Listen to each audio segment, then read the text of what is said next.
On this segment today, we're going to take a look at the DK touchdown. And what stands out from Geno's perspective to start this out is he's getting a cover 2 shell. He's got off coverage on DK Metcalf at the bottom of the screen, a little tighter coverage to the top. He's got McIntosh moving in a little bit of an orbit motion thing here prior to the snap here, trying to kind of indicate to Geno whether or not he's got man or zone. Geno, though, quickly diagnoses here that he's got quarter, half. So your safety out here is going to go into typical half field coverage like you would with the cover. It's like cover 2 to half side of the field. So if you think of cover 2 defense and you think about what a safety's responsibility is in the cover 2 where they're mirrored on either side, dropping deep to their side of the field, that's what this guy is doing. But to the bottom side of the field, if you lock in on the other safety and then lock in on Jalen Ramsey at the bottom of your screen, this is where the game happens. Because Geno diagnoses here that he's got quarter, half and not cover 2, not cover 3 even. Because if it's in this quarter, half, the half field safety over here, he's not coming to the bottom side. He's going to stay to the top side and deep. He's eliminated from the play by Geno knowing that's what he's doing in the coverage. The two other guys are in quarter, half. Now, what that means is that you have like two kind of bubbles, essentially. Think of it like you have two bubbles of defenders on a field where what you're trying to accomplish to do is rather than having a single player taking care of this wide swath of field part here, this side of the hash all the way, sort of split the hash between the responsibilities. Now, the quarter, half can be run with a little bit more of a shallow roll to it. It typically would have had Jalen Ramsey here playing a little bit of a deeper third, like they both would have been playing more of the deeper third. What it does appear to me is the Dolphins are playing to the sticks here. They're trying to prevent the third down. So they've been instructed to play it in more of a shallower kind of look. And the Seahawks take advantage of this because now you know Jalen, as soon as Geno Smith can kind of diagnose this, he knows then quarter, half field guy eliminated. The first quarter, Jalen Ramsey also becomes eliminated on the play because he's not going to be in the route path here. He's going to sit down and squat on the short routes. And maybe Jalen played this weird. You guys will see in a second when I replay this. He does get caught in a little bit of a no man's land where they're doubling up on one guy there out of the slot, JSN. So it's a little bit weird there. But again, they're playing the sticks. They're trying to prevent the third down. What makes this play so beautiful is you're not just having DK run a straight line up the football field. You're setting him up with what I'm going to call a diggo, a dig and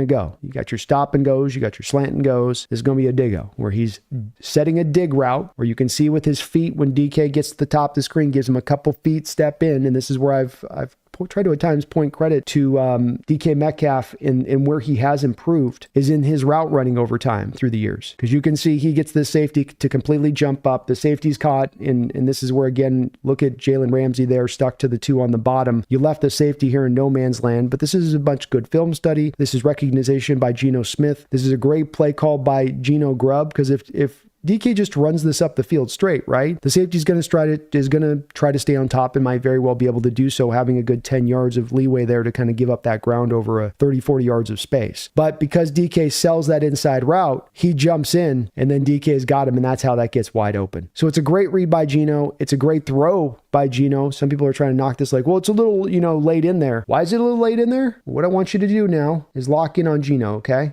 I want you to lock very closely on Geno for me, okay? Right here, I'm going to just keep watching for a second here. I'm going to keep replaying this back and forth, and I want you to watch his hands. You see his hands there? Okay? Just keep watching. Do you notice how he pulls his hand off the ball? It's not a pump fake, okay? But that safety is watching Geno Smith here. His eyes are locked in on him. When Geno pulls his hand off that ball, that along with DK's route, those are the two indicators to him to say, go, get it. So it's a quasi almost pump fake just to take your hand off. Hands on it, hands on it, hands on it. Hand off, safety driving. Hand off, safety driving. So when he takes his hand off, regathers it, doesn't even take a hitch in the step, by the way, just moves that one little foot up forward.